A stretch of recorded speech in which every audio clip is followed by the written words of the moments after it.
Shalom Bapak, Ibu, Saudara-saudari sekalian. Syukur kepada Allah, inilah unggahan video saya yang ke-99 19 Juni 2023 dengan topik bukan intoleran, tetapi mereka membenci aku. Artinya bukan intoleran, tetapi mereka membenci Yesus. Dengarlah video ini sampai habis. Walaupun saya hanya seorang awam, tetapi berita ini berasal dari firman Tuhan. Yang saya mengutipkan firman Tuhan ini dari Alkitab dan kemudian menyajikannya kepada Bapak, Ibu, Saudara-saudari sekalian. Pelarangan ibadah orang Kristen, penyegelan gereja, kesulitan mendirikan gereja, dan lain-lain kesulitan yang dialami oleh kelompok kita orang Kristen adalah tindakan dari sekelompok orang dari agama tertentu terhadap keberadaan agama Kristen dan umat Kristen. Saya belum pernah mendengar tindakan intoleran ini menimpa agama lain. Belum pernah saya mendengar penutupan pura, kelenteng, vihara, atau pendopo, atau rumah ibadah agama lain. Mengapa demikian? Mengapa hanya orang Kristen yang mengalaminya? Berikut kita ikuti penjelasan Yesus Kristus, Allah yang menjadi manusia ini. Ini manusia Pak Yesus Kristus. Langsung mengenai sikap intoleran dan radikal terhadap orang Kristen ini pada tahun 33 Masehi kira-kira, atau 1990 tahun yang lampau. Tuhan Yesus sudah memberitahu. Yohanes 15 ayat 18. Yesus Kristus berkata, "Jikalau dunia membenci kamu, ingatlah bahwa ia telah lebih dahulu membenci aku daripada kamu." Jadi tindakan intoleran ini didasari oleh rasa benci kepada Yesus Kristus. Mengapa ya Yesus Kristus dibenci? Padahal Yesus Kristus itu menyerahkan nyawa bagi semua orang. Ya bagi intoleran ini kok aneh. Di medsos sibuk dan ramai sekali orang mencari-cari kesalahan Yesus Kristus ini. Nanti lain kali kita bahas ini. Ayat 19. Sekiranya kamu dari dunia, tentulah dunia mengasihi kamu sebagai miliknya. Tetapi karena kamu bukan dari dunia, melainkan aku telah memilih kamu dari dunia. Sebab itulah dunia membenci kamu. Sesungguhnya ada dua golongan. Golongan ke-1 adalah golongan dunia. Dan golongan kedua adalah kita, orang Kristen, golongan Yesus Kristus. Yang dulunya juga adalah golongan dunia, yang telah dipilih menjadi golongan Yesus Kristus. Sebab itulah golongan dunia membenci kita, golongan Yesus Kristus ini. Sampai di sini tetap belum terkuat. Mengapa golongan dunia membenci golongan Yesus Kristus? Ayat 20, Yohanes 15 ayat 20. Ingatlah apa yang telah kukatakan kepadamu. Seorang hamba tidaklah lebih tinggi daripada tuannya. Jikalau mereka menganiaya aku, mereka juga akan menganiaya kamu. Jikalau mereka telah menuruti firmanku, mereka juga akan menuruti perkataanmu. Yesus Kristus sudah mengingatkan kita, pengikutnya, bahwa jika kita dianiaya, sesungguhnya kita ini adalah yang nomor 2 dianiaya. Sedangkan yang nomor 1 dianiaya adalah Yesus Kristus. Ayat 21. Tetapi semuanya itu akan mereka lakukan terhadap kamu karena namaku. Sebab mereka tidak mengenal Dia yang telah mengutus aku. Mengherankan, mereka menganiaya orang Kristen karena nama Yesus. Ada apa dengan nama Yesus ini? Sebab para intoleran atau para penganiaya itu tidak mengenal Allah. Ulangi, tidak mengenal Allah yang telah mengutus Yesus Kristus turun ke dunia. Ya, mereka menyebut Allah, tapi tidak mengenal Allah ini. Allah yang mengutus Yesus Kristus turun ke dunia. 22. Sekiranya aku tidak datang dan tidak berkata-kata kepada mereka, mereka tentu tidak berdosa. Tetapi sekarang mereka tidak mempunyai dalih bagi dosa mereka. Sekiranya golongan dunia ini tidak pernah mendengar Injil yang Tuhan Yesus beritakan, ya melalui kita, maka mereka, golongan dunia ini tidak berdosa oleh sebab membenci Yesus Kristus ini. Tetapi sekarang mereka tidak mempunyai dalih bagi dosa membenci Yesus Kristus ini, sebab mereka sudah mendengar pemberitaan Injil yang kita beritakan, dan mereka tetap membenci Yesus Kristus. 23. Barang siapa membenci aku, ia membenci juga Bapakku. Ulangi, barang siapa membenci aku, ia membenci juga Bapakku. Tuhan Yesus sudah memberitahu bahwa barang siapa membenci Yesus Kristus, mereka membenci Allah. Allah. Jika dibalik kalimat itu, barang siapa membenci Allah, mereka akan membenci Yesus Kristus. Siapakah yang membenci Allah selain daripada iblis? 24. Sekiranya aku tidak melakukan pekerjaan di tengah-tengah mereka seperti yang tidak pernah dilakukan orang lain, mereka tentu tidak berdosa. Tetapi sekarang walaupun mereka telah melihat semuanya itu, namun mereka membenci baik aku maupun Bapakku. Sekiranya Yesus Kristus tidak melakukan mujizat-mujizat, mereka tentu tidak berdosa. Ini Tuhan ini. Tetapi sekarang walaupun para intoleran dan para penganiaya telah mendengar, sekarang kan dengan mendengar saja, Yesus melakukan ini karena Yesus ada di sorga. Mendengar tentang mujizat yang dilakukan oleh Tuhan Yesus Kristus melalui hamba-hamba Tuhan. Banyak hamba-hamba Tuhan yang melakukan mujizat-mujizat. Namun mereka tetap membenci baik Tuhan Yesus maupun Allah Bapa. 25. Tetapi firman yang ada tertulis dalam kitab Taurat mereka harus digenapi. Jadi yang membenci ini punya hukum Taurat. Ulangi. Tetapi firman yang ada tertulis dalam kitab Taurat mereka harus digenapi. Mereka membenci aku tanpa alasan. Ini tertulis di kitab Mazmur 69 ayat 5. Orang-orang yang membenci aku tanpa alasan lebih banyak daripada rambut di kepalaku. Terlalu besar jumlah orang-orang yang hendak membinasakan aku, yang memusuhi aku tanpa sebab. Para intoleran dan para penganiaya ini memusuhi Yesus Kristus dan juga orang Kristen tanpa alasan yang jelas. Dilihat dari luar tidak kelihatan. Tanpa alasan yang jelas. Sebab mereka tidak, kalau dikatakan mereka intoleran terhadap agama di luar agamanya, tentu agama yang lain juga merasakan penganiayaan ini. Tetapi buktinya tidak hanya Kristen saja.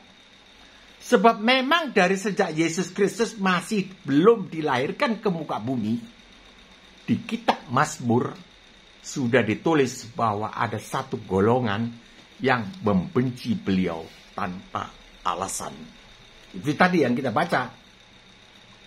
Sebenarnya alasannya sudah jelas, seperti yang dijelaskan di ayat 23 tadi. Barang siapa membenci Allah, mereka membenci juga Yesus. Golongan ini adalah pembenci Allah yang sejati. Walaupun menyebut Allah. Yohanes 16 ayat 1. Semuanya itu kukatakan kepadamu, supaya kamu jangan kecewa dan menolak aku.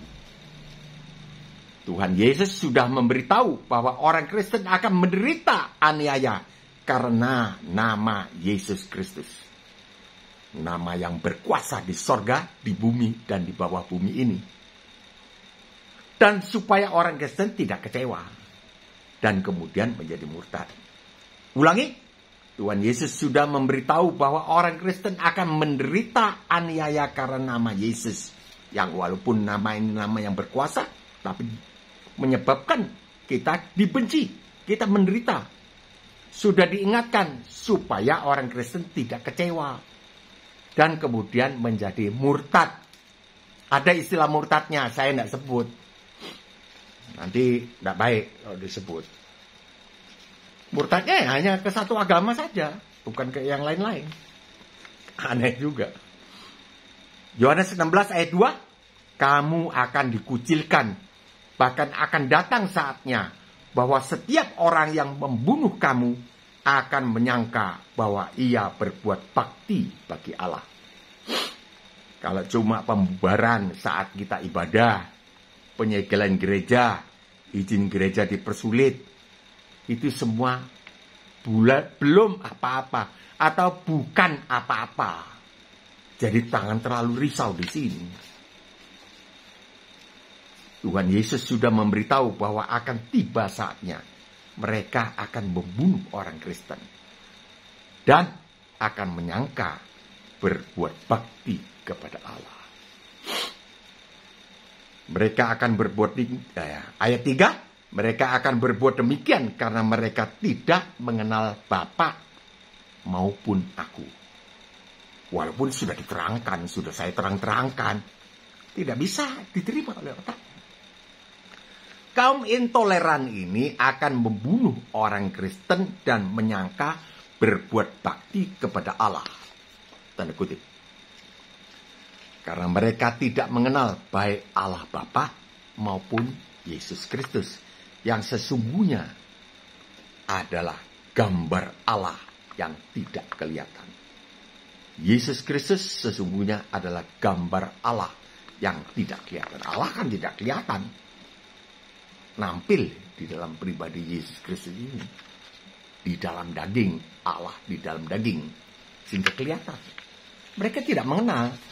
Sudah diberitahu bertalu-talu. Dibalik lagi. Tidak mau terima. Ya. Nanti kita baca. Mengapa sebab? Jadi kita orang Kristen ini dimusuhi oleh para intoleran yang radikal. Yang nampaknya dari luar tanpa alasan. Memusuhi tapi tanpa alasan. Tetapi sesungguhnya di dalam dunia roh ada alasannya. Yaitu mereka membenci Allah. Yohanes 15:23 yang tadi yang kita baca tadi. Barang siapa membenci aku, ia membenci juga Bapakku. Siapa yang membenci Allah? Kalau bukan iblis. Sesungguhnya hati para intoleran ini membenci Allah. Karena tidak percaya bahwa Yesus Kristus adalah firman Allah, pencipta segala sesuatu yang menjadi manusia. Yohanes 1:14. Baca dong. Carilah ayat yang membuat percaya. Jangan cari-cari lalu kedapatan. Saya tidak percaya Yesus. Ini alasan saya. Karena Yesus itu Tuhan tangannya tetap bolong. Tidak sanggup memperbaiki tangannya. Nah, ini dia. Kalau saya diizinkan menjawab, ya silakan saja. Anda sudah mendapatkan alasan untuk tidak percaya. Silakan saja tidak percaya. Buang saja Yesus itu. Itu kalau saya menjawab, orang bertanya ke saya akan jawab begitu. Nanti ada video saya yang berikutnya. Buang saja Yesus. Biar Yesus sama saya. Biar Yesus sama orang Kristen. Yang mau. Yang tidak mau, buang saja. Tidak usah pusing. Tidak usah masuk korek-korek lagi di sini. Tidak usah. Mengapa mereka tidak percaya? Sesungguhnya hati para intoleran ini membenci Allah karena tidak percaya bahwa Yesus Kristus adalah firman Allah, pencipta segala sesuatu, Yohanes 1 ayat 1, yang menjadi manusia, Yohanes 1 ayat 14. Mengapa mereka tidak percaya? Karena pikirannya dibutakan oleh ilah zaman. 2 Korintus 4 ayat 4. Yaitu orang-orang yang pikirannya dibutakan oleh ilah zaman. Ini sehingga mereka tidak melihat. Bukan matanya buta, bukan. Tetapi tidak melihat dengan pikirannya. Sudah diterangkan, sudah logis, mesti logis Pak Bagio. Saya sudah terangkan logika bagaimana Yesus menyelamatkan umat manusia. Tidak pilih-pilih orang. Pikirannya tidak bisa melihat cahaya Injil tentang kemuliaan Kristus yang adalah gambaran Allah. Tidak bisa. Siapakah bos ilah zaman ini? Tentu tidak diragukan. Jawabannya adalah iblis. Jadi orang Kristen sedang berhadapan dengan iblis di dalam dunia roh yang gelap ini. Efesus 6 ayat 12. Karena perjuangan kita bukanlah melawan darah dan daging, tetapi melawan pemerintah-pemerintah, melawan penguasa-penguasa, melawan penghulu-penghulu dunia yang gelap ini, melawan roh-roh jahat di udara. Perjuangan orang Kristen bukanlah melawan para intoleran atau para radikal, melainkan melawan iblis. Orang Kristen tidak punya pilihan lain di dalam melawan iblis. Hanyalah berdoa dengan sungguh-sungguh kepada Tuhan Yesus guna melawan iblis ini. Biar Tuhan Yesus yang berperang. Kan sekarang sudah kenyataan hasilnya. Itu cewek-cewek itu, nona-nona itu menyanyi, Tuhan Yesus tidak berubah. Mereka yang biasanya alergi menyebut nama Tuhan Yesus, sekarang tidak. Begitu ramainya. Masa nggak boleh ya? Boleh kali ya? Boleh kali. Nyebut nama Yesus masa nggak boleh? Itu pekerjaan Tuhan Yesus. Pekerjaan Roh Kudus. Sekarang nggak bisa tahan. Karena Yesus Kristus akan datang. Ini si Dajjal Antikris akan muncul dengan segera. 3,5 tahun. Kemudian Yesus Kristus turun. Kita ikut naik, diangkat naik. Kita lawan iblis yang mengendalikan para intoleran ini. Tetapi kita mengasihi para intoleran ini. Saya ulangi, kita lawan iblis yang mengendalikan para intoleran ini. Tetapi kita mengasihi para intoleran ini. Karena Yesus Kristus telah mati di atas kayu salib bagi mereka juga. Bukan bagi orang Kristen saja, tetapi bagi semua orang, termasuk para intoleran ini. Matius 5:44, tetapi aku berkata kepadamu, kasihilah musuhmu, dan berdoalah bagi mereka yang menganiaya kamu. Mari kita mengasihi para intoleran ini dengan sungguh-sungguh, karena mereka sesungguhnya dikendalikan oleh iblis. Nanti mereka jadi para pendeta-pendeta. Pekerjaan Roh Kudus ajaib sekali. Terus sekarang saya lihat para murtadin ini ada di depan. Ini orang Kristen ada di belakang. Saya ingat perkataan Tuhan Yesus. Mereka yang terdahulu jadi terkemudian. Yang mereka yang terkemudian menjadi terdahulu. Ya, ada 3 perempuan yang saya lihat menonjol sekali di YouTube. Apa saja yang akan kita kerjakan secara nyata? Jalur hukum dan diplomasi tetap kita tempuh untuk membela hak kita sebagai warga negara Indonesia. Sembari hati kita tetap mengasihi para intoleran ini sesuai perintah di Matius 5:44. Kasihlah musuhmu. Kenapa kita mesti turut ini? Sebab Yesus Kristus bukan sembarang pribadi. Beliau adalah yang menyerahkan nyawa di atas kayu salib supaya kita luput dari hukuman neraka. Kita ini luput. Dulu pasti masuk neraka. Sekarang kita pasti masuk surga. Karena perbuatan beliau di atas kayu salib itu menyerahkan nyawa bagi semua orang. Tentu saja perintahnya kita turuti. Kita hormat kepada beliau. Sambil pikiran kita tetap sadar bahwa musuh kita adalah iblis. Bukan mereka. Bukan para intoleran. Jalur hukum dan diplomasi tetap kita tempuh untuk membela hak kita sebagai warga negara Indonesia. Ya, mengenai yang duduk di pemerintah ya sejenis juga dengan para intoleran ini. Ya nggak tahu, pokoknya kita usaha sambil berdoa. Sembari hati kita tetap mengasihi para intoleran. Sesuai perintah di Matius 5:44 tadi, sambil pikiran kita tetap sadar bahwa musuh kita adalah iblis, bukan mereka. Saya setuju sekali dengan penggalangan dana bagi mereka yang menjadi korban intoleran.